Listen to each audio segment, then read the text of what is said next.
Welcome to Dog Facts and Fun, where every fact hides a story of love. 6 words that make your dog feel rejected instantly. Sounds impossible, right? But what if I told you this? Dogs don't just hear your voice. They feel it. They pick up your tone, your intent, even the energy behind your breath. Long before your hand reaches to scratch their ears, they already know what you're feeling.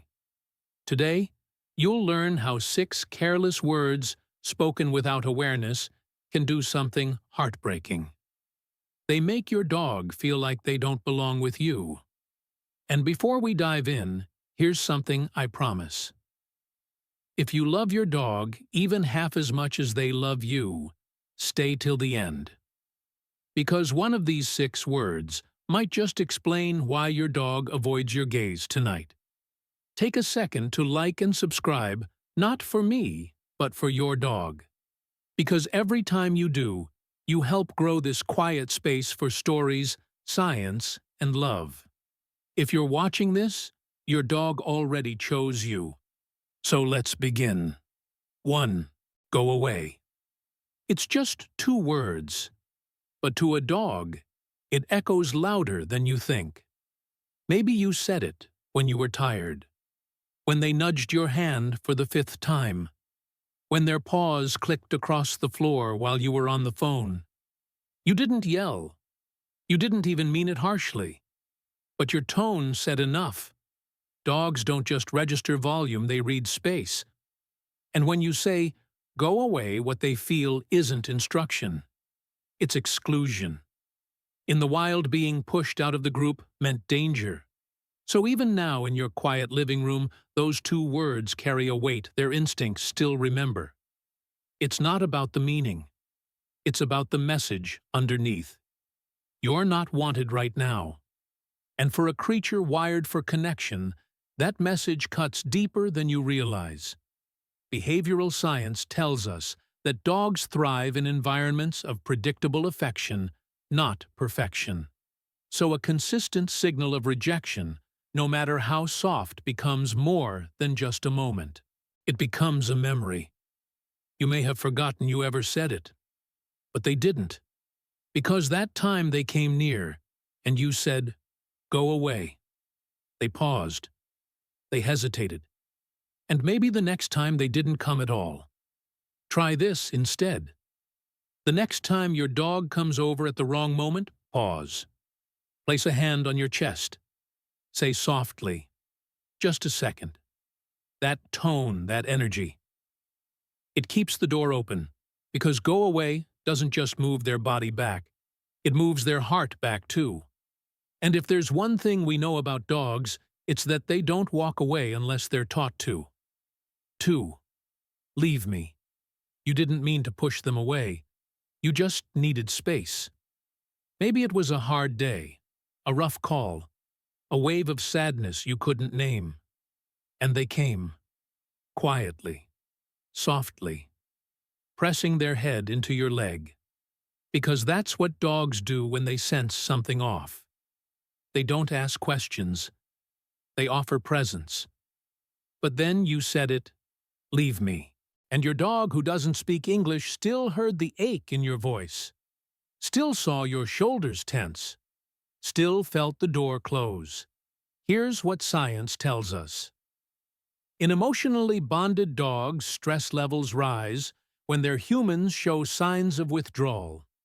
Even without physical cues, they know when your energy shifts. And when they're met with a cold phrase, even a quiet one, they don't just walk away. They retreat. Because to a dog, "Leave me" doesn't mean "I need a minute." It means "not now," not you. Over time, that small sentence starts to echo. They might still come near, but they hesitate. And hesitation is a sign of confusion, of loss. But here's the beautiful part. Dogs forgive faster than we do.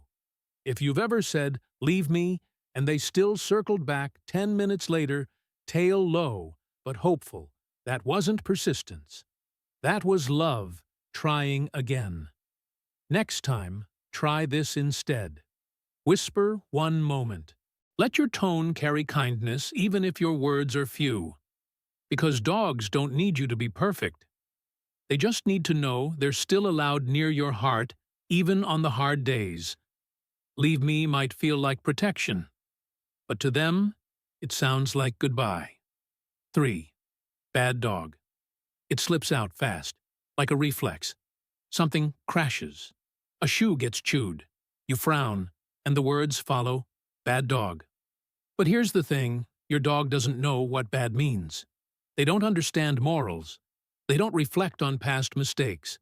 They live moment to moment, reading your tone, your face, your body. So when you say bad dog, they don't feel guilt. They feel something else. Shame, fear, separation. A 2020 behavioral review showed that dogs don't associate verbal punishment with the specific behavior. They associate it with you. That means bad dog doesn't teach them what they did wrong. It teaches them one thing: in this moment, you're not safe. And over time, if those words come too often or come with anger, they can shift your bond. Your dog might still come when called, but it won't be with joy. It'll be with caution. Because repetition builds pattern, and pattern builds belief. Try to remember this. Your dog isn't being bad. They're being confused, bored, anxious, or maybe just lonely. The next time you feel the words bubbling up, pause. Take one breath. Look at their eyes. They're not defiant. They're looking for guidance, looking for you. Say easy instead, or let's try again. Let your voice be the bridge, not the wall. Because bad dog doesn't just hurt their feelings, it muddies their trust. And when trust is shaken, love becomes quieter, less sure, more distant. But here's the good news: dogs remember tone more than language.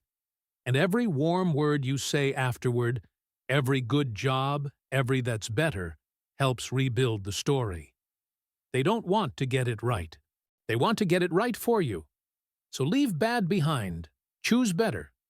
Because when you look at them with love, they don't see a mistake. They see home. 4. Stop that. It sounds simple, harmless, direct. But when spoken sharply, it doesn't land like instruction. It lands like rejection. You were probably trying to stop something small, digging in the couch, barking at the window, jumping for attention. And yes, boundaries matter, but tone matters more. When dogs hear "stop that" with force, their ears flatten. Their body tenses. They pause, not because they understand the rule, but because they feel the shift in you.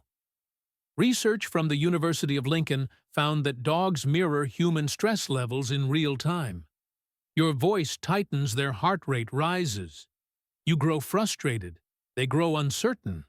And over time, stop that stops being about the behavior. It becomes about fear. A sound that says, "You're too much. Not now. Not right." But here's what many forget.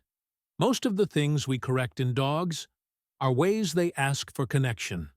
Jumping means I want closeness. Barking means something feels off. Digging. It might just mean I'm bored and I miss you. So what if instead of stopping the action, you named the need? Next time you feel the impulse to snap, try this. Pause. Step closer. Say, "I see you. It's okay." Then redirect gently. Because dogs don't want to be right. They want to belong. To feel that their energy, even when messy, is still welcome near yours. And when stop, that becomes your habit. Dogs learn one thing. Their curiosity is dangerous. Their joy is annoying. Their presence is too much. But when you speak with softness, even in correction, they hear something else. You're safe. Even when learning. And that's what changes everything. Because dogs don't need you to be silent. They just need your words to be kind. 5. Get off. It happens fast. You're sitting down. They jump up. And before you can think the words come out, get off. Sometimes it's a knee-jerk reaction. You're in work clothes. You're tired. You just need space. But to your dog, get off doesn't mean not now. It means not welcome. Touch for dogs isn't just affection. It's identity, connection. It's how they say, "You're mine and I belong to you." A 2021 study from the University of Helsinki showed that physical proximity, especially leaning or pressing against their owner, lowers cortisol in dogs. In plain words, touch calms them, grounds them, brings them home. So when they jump up, yes, even uninvited, it's not about dominance or bad manners. It's an emotional bid, a request to feel close. And when that's met with "get off," especially in a cold tone, they don't just drop to the floor. They drop in confidence. They shrink in spirit. Now, does that mean you have to let them climb all over you? Of course not. Boundaries are important, but so is how we set them. Try this instead. Put a hand gently on their chest. Say, "Down please," with a smile in your voice. Guide them to sit beside you, not away from you. Because correction without rejection builds trust. It says, "I see you. I care." But let's try it differently. Get off, when harsh or frequent, sends the opposite message. It tells them their need for touch is unwelcome, and if repeated, it teaches them to stop asking altogether. But dogs don't stop needing. They just get quieter about it. So next time, before you push them down, pause. Offer a place beside you, not beneath, not away. Because to your dog, closeness isn't about control. It's about comfort. And when you push that away too often, they stop believing they're allowed to reach for you at all. 6. No treat. It sounds harmless, almost playful. You say it when they beg, when they bark too much, or when you want to tease just a little. No treat. But to your dog, that phrase doesn't land like a joke. It lands like a verdict. Because in your dog's world, treats aren't just snacks. They're currency of joy, of trust, of love. A behavioral study from Emory University showed that the same area of a dog's brain that lights up for food also lights up for praise and human interaction, which means a treat isn't just about taste, it's about relationship. So when you say no treat, especially in a disappointed or punishing tone, it's not the absence of food that stings. It's the withdrawal of affection. Imagine reaching for a hug, and the person pulls away. That's what no treat can feel like, especially if your dog was just trying. Trying to connect. Trying to play. Trying to get a reaction from you. When we use food as a tool for emotional control, dogs notice. They may still sit, still stay, still obey. But something small changes. The joy fades. The trust quiets. And the treat. It becomes transactional, not relational. Here's a better way. If you don't want to reward a behavior, simply stay neutral. No treat, no tone, no withdrawal of love. Then later, when they offer a behavior you love, mark it. Celebrate it. Make the treat feel like a shared win, not a conditional prize. Because your dog doesn't live for food. They live for what it means when it comes from your hand. No treat may feel like nothing, but to them, it can mean no bond. And dogs don't need treats to feel loved, but they do need your consistency, your tone, your warmth.